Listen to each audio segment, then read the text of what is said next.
बच्चे हैं यार, कम से कम मुझे 100 बच्चों ने मैसेज किया है जिसके जो ये कह रहे हैं कि दीदी मेरा मार्क्स 150 है, दीदी मेरा मार्क्स इतना है, दीदी मेरा मार्क्स 200 से नीचे ही है। ओके, सो उन सबको एक सबसे बेस्ट ऑप्शन देने जा रही हूँ मैं कि अगर तुम लोगों को ऐसा डाउट है कि हाँ तुम लोगों के जो मार्क्स हैं बहुत कम है, तुम लोगों का एडमिशन नहीं हो।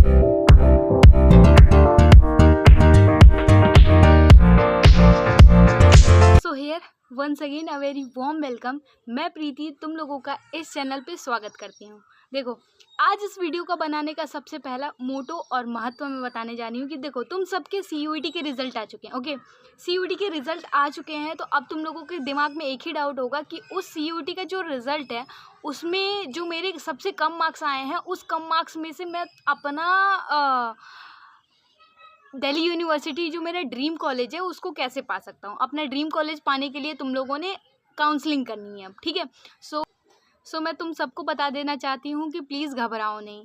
तुम लोगों के मार्क्स जो आए हैं ना, तुम्हारी इकलौते के मार्क्स नहीं आए हैं कम। बहुत सारे ऐसे बच्चे हैं यार, कम से कम मुझे 100 बच्चों ने मैसेज किया है जिसके जो ये कह रहे हैं कि दीदी मेरा मार्क्स 150 है, दीदी मेरा मार्क्स इतना है, दीदी मेरा मार्क्स 200 से नीचे ही है। ओके, सो उन सबको एक सबसे बेस्ट ऑप्शन देने जा रही हूँ मैं कि अगर तुम लोगों को ऐसा डाउट है कि हाँ तुम लोगों के जो मार्क्स हैं बहुत कम है और तुम लोगों का एडमिशन नहीं हो पाएगा, सो उसके लिए तुम लोग DU सोल में अप्लाई तो कर ही सकते हो। क्यों? क्योंकि DU सोल का क्या मतलब है कि तुम्हें DU की यूनिवर्सिटी से वैलिड डिग्री मिल जाएगी, ठीक है। तुम्हें तो तुम यही चाह रहे हो ना कि तुम्हें एक वैलिड डिग्री मिल जाए दिल्ली यूनिवर्सिटी से, तो वो तुम्हें मिल रही है, DU सोल से मिल रही है। बट रेगुलर कॉलेजेस नहीं जाने होंगे तुम्हें, मतलब वो सब कुछ अलग हो जाएगा। लाइक DU सोल जो है वो CUET के बेसिस पे तुम्हें एडमिशन नहीं देती है।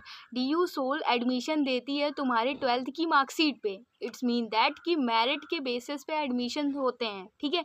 और अगर मेरिट के बेसिस पे एडमिशन हो रहे हैं तो तुम्हारे CUET के मार्क्स की ज़रूरत है ही नहीं। फिर तुम कम लेके आओ, ज़्यादा लेके आओ, क्या फ़र्क पड़ता है। सो बहुत सारे बच्चों के ऐसे क्वेश्चंस थे कि दीदी मैं जो काउंसलिंग अब होने वाली है, तुम लोगों के मार्क्स आ चुके हैं CUET के, बहुत सारे बच्चों ने स्कोर किए होंगे जो भी मार्क्स, तो तुम लोगों का ये क्वेश्चन था कि दीदी क्या मैं फ़ेज़ 1 फ़ेज़ 2 दोनों में अप्लाई एक साथ कर सकता हूँ, या फ़ेज़ 1 में पहले करूँ, फिर फ़ेज़ 2 में करूँ, फिर फ़ेज़ 3 में करूँ, फिर काउंसलिंग का राउंड जो होगा वो पहला होगा, दूसरा होगा, तीसरा होगा। और मेरे अगर 150 मार्क्स आए हैं तो क्या मुझे साउथ कैंपस मिल जाएगा? क्या मेरे 176 मार्क्स आए हैं तो क्या मुझे नॉर्थ कैंपस मिल जाएगा? तो इन सारे क्वेश्चंस का आंसर मैं तुम्हें देने वाली हूँ। सो प्लीज़ तुम्हारे जितने भी मार्क्स आए हैं प्लीज़ प्लीज़ प्लीज़ मुझे कमेंट बॉक्स में बताओ प्लीज़। अगर ये वीडियो तुम तक पहुँची है और तुम CUET स्टूडेंट हो और तुमने अपना CUET का स्कोर कार्ड अपने पास डाउनलोड कर लिया और तुम्हारे कम मार्क्स आए हैं, तो this is the one platform जिसके ज़रिए तुम्हें पता चलेगा कि किस कॉलेज में तुम्हें बेस्ट एडमिशन मिलेगा बेस्ट प्लेसमेंट के साथ। तो प्लीज़ कमेंट बॉक्स में अपने मार्क्स कमेंट करो। और प्लीज़ हाँ देखो, अगर मैं तुम्हारा कुछ कर रही हूँ तो तुम भी मेरा कुछ भला करो, प्लीज़ सब्सक्राइब करो।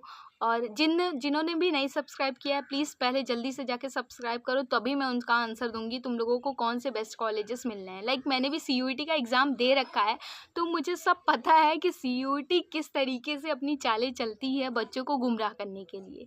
लाइक वो जो है ना, वो सबसे पहले जो अपनी कट ऑफ निकालेगी, उस कट ऑफ पे जो बच्चे आ रहे होंगे जिन्होंने काउंसलिंग नहीं की होगी लेकिन उनके कम मार्क्स होंगे, लाइक जिन्होंने काउंसलिंग कर दी होगी और उनके कम मार्क्स होंगे, तो उनको चांसेस है ना, उन्होंने पहले लिया है जाके सीट। तो ये सब होता है, सब कुछ बताऊंगी कैसे क्या होता है। सो प्लीज़ प्लीज़ प्लीज़ पहले सब्सक्राइब करो, इसी से कुछ भला होगा तुम्हारा। Thank you so much for watching.